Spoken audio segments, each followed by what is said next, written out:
thought he was about to be counted out. Here comes Andy. And Jerry Cooney's in big trouble. He's ready to go. And there. Right hand. And Ruiz himself will tell you, he says, my opponents underestimate me because I'm not buff. I'm a little bit chubby. Nice right hand caught Hanks, and that made Hanks do a little dance into his corner. And he did flash that one big right hand. There's a second right hand. Respond and how they conduct themselves. Until it really helped them, but it's not helping them right now against Andy Ruiz, who's looking terrific through this first round and a half. Andy with another overhand right. A hard combination, and Hanks in some trouble. Legs giving way a little bit, and it's possible if Ruiz can... no punches, let's go. Good jab to the body by Ruiz. Different amateur championships, Golden Gloves and the like. Nice combination from Ruiz, follow-up right by Ruiz. Good left hook to the body by Ruiz, and I think Andy's got 2 rounds in the books. Christina, you get a chance to talk to Andy Ruiz much? I did. I haven't had a chance to. Ooh, there's a hard right by Hanks. Ruiz didn't seem too bothered by it, but Rafael Ramos caught it. There's another good left by Hanks, but then a good left to the head by Andy Ruiz, and Ruiz now answering back. Let's go. Andy Ruiz in the white and red trunks. Hanks lunging at him with that left hook. Oh, tremendous left hook! Reed flattens Joe Hanks. Hanks shakes his head, and he's in trouble. At the count of 6, 7, 8, 9, 10. Did he make it? Oh, he got up. I mean, that was 9 3/4. I thought he was about to be counted out. Here comes Andy Ruiz, and down goes Hanks for the second time. The fight is over, and Andy Ruiz has the biggest win of his young career. What Buster Douglas did to him. He looks like a madman on his face. Mike Tyson is not going to have Henry Tillman around here very long. This is the Mike Tyson that we saw so effective, knocking out 33 of his opponents. Richard Steele, the third man in the ring, has got his work cut out with Mike Tyson. Oh, the right hand! I doubt if he'll be able to get up from this. He hit him flush on the jaw with the right hand. It's up to 6 and 7 and 8 and 9 and 10. It's all over. Tyson, a first round knockout. And it is amazing. A few years ago, he was building mobile homes in Alabama. Now he's a very popular figure in boxing. He really is. And, you know, whatever you want to say about his abilities and the people he fights, the bottom line is Butterbean is a delightful guy. I've had a chance to spend a lot of time around him at various charity events. And he's just a delightful man. Roberts feels the way to beat Butterbean, and it is the way, is if you can jab and give him some movement. Roberts, though, this is amazing, says he has not sparred in 6 months.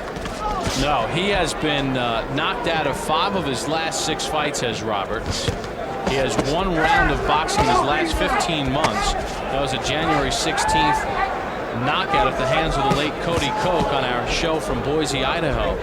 He ended up, I think he in the major tough man contest came in twice second, but was such a hit with the fans that you know, it was almost like he won. Now Roberts is having a pretty good first round here. King of the 4-rounders, and there are the numbers from round 1, Al. Good round for Roberts, as we said, a pretty big edge, outlanding Butterbean by 8. So in my mind, I had him at 10 to 9. Nice right hand by Bean. That's the punch he's trying to get in, and that one, I think, momentarily might have rocked Roberts. That one rocked him too. Kind of pushed him back, at least.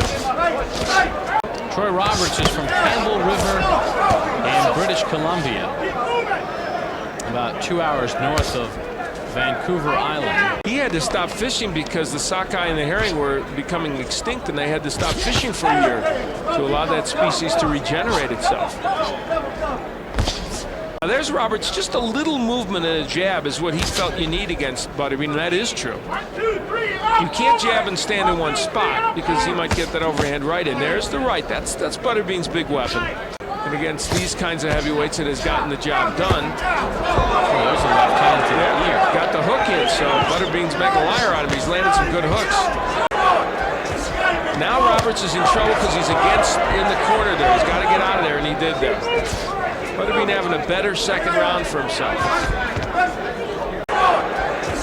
Now Roberts is in trouble because he's against in the corner there. He's got to get out of there, and he did that. Butterbean having a better second round for himself. Back to Las Vegas after this timeout on ESPN2's Friday Night Fights. Kind of knocked Roberts off balance, and there's one that's a little better. That's Roberts in trouble.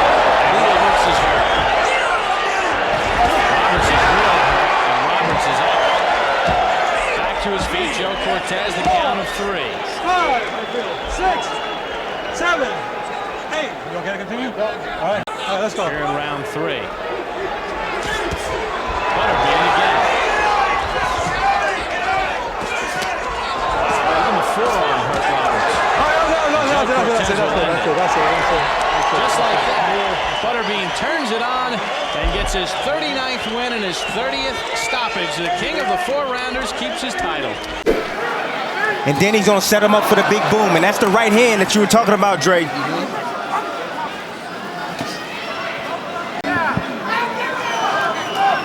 Well, I'll tell you one thing. I like the jab to the body from Tyson Fury. I like how effortless it is. Nice and smooth. Oh, clip with a shot right there in between. Good fast hands by Tom Schwarz. By Tom Schwarz, yes. But going down to the body will slow down Schwarz and also drain some of the power he packs in that right hand over time.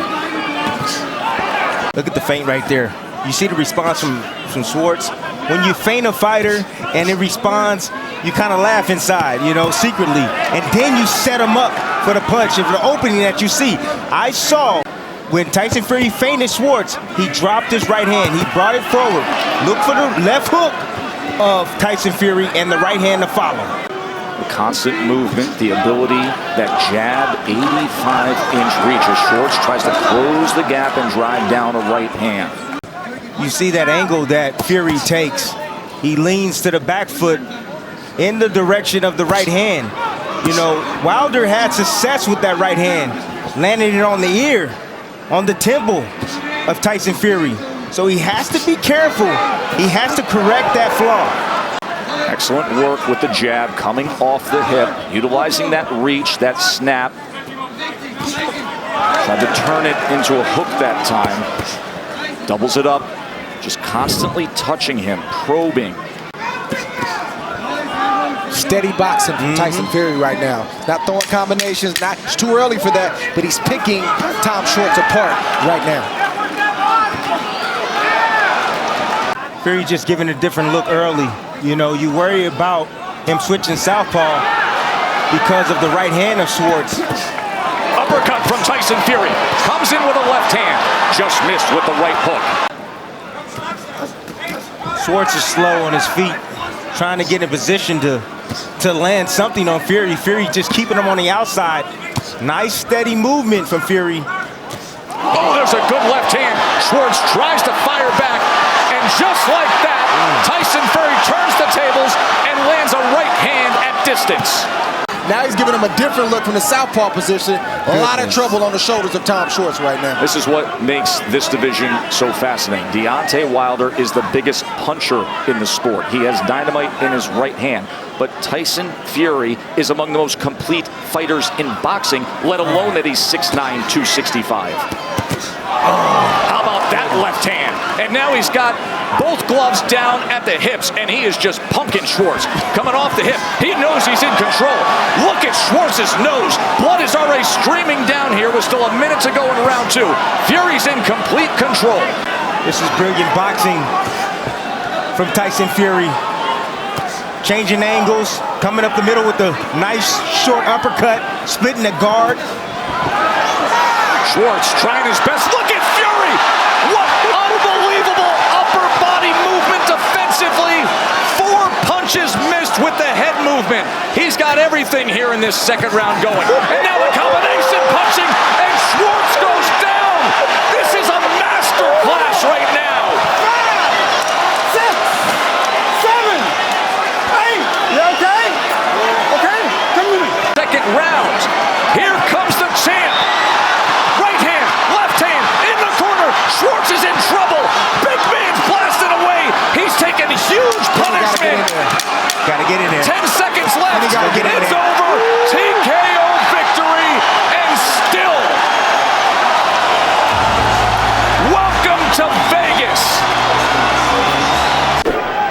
20-fight comeback.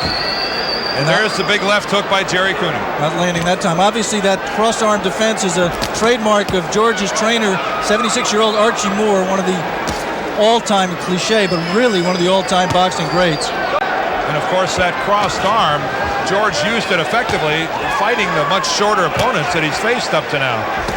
Jerry trying to dig for the first time, the left hook to the body. That really is his best punch. Touched the key word there, Alex. Balance, something that Gil Clancy has said that he really wanted to work on with Jerry Cooney. Oh, there's a left from George Foreman. Without the mouthpiece for the remainder of the round. Oh, there's that jab of Foreman again getting in.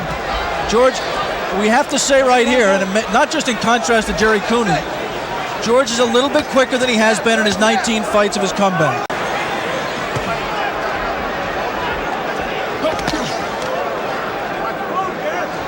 When you look at, and there's a couple left and a right to the body. Wait a minute, I am not supposed to be on the ropes. Let me get out of here, and he did. Before Foreman was able to take advantage of it. But again, Jerry in a corner. And that time, Jerry got a little left hook in, and he wobbled Big George. The final 10 seconds of the first round. There was a big right to the ribs by George. Well, George has appeared to be bored through these past 19 prior fights. Not in this one. There's a good left counter by Cooney. And there's a good right lead by George Foreman. It doesn't do a whole lot, but it definitely scores. And there is the big roundhouse left, the trademark punch of George Foreman. And look at the left, come up and slice the one. And Jerry Cooney's in big trouble. He's ready to go. And there he goes. 2, 3. Now let's see if he's learned anything about how to survive, because he's got 1 minute and 8 seconds left. And that's it. And I don't think this fight's over. This fight's over. George Foreman blows away Jerry Cooney in the second round. Morrison says he wants to crouch, give Mercer angles. Mercer immediately says that didn't hurt.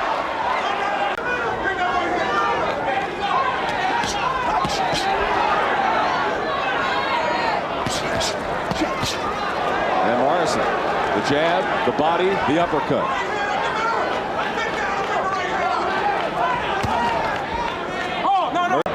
Morrison bows down. Well, Tony Perez shouldn't let an identity. Morrison, and he followed up with the left.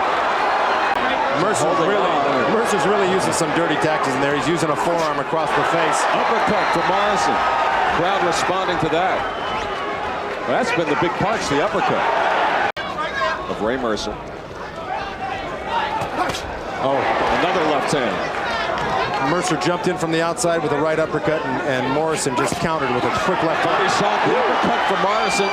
Morrison is so accurate. More blood on the lower lip, Joe. A body punch with the left. Morrison, the uppercut. Tommy Morrison all over Ray Mercer. Morrison delivering. Okay. And Morrison landing again, and then a glancing, looping right hand. 3 real quick punches landed by Morrison. Good left hand from Mercer and the right. And Mercer has Morrison wobbled.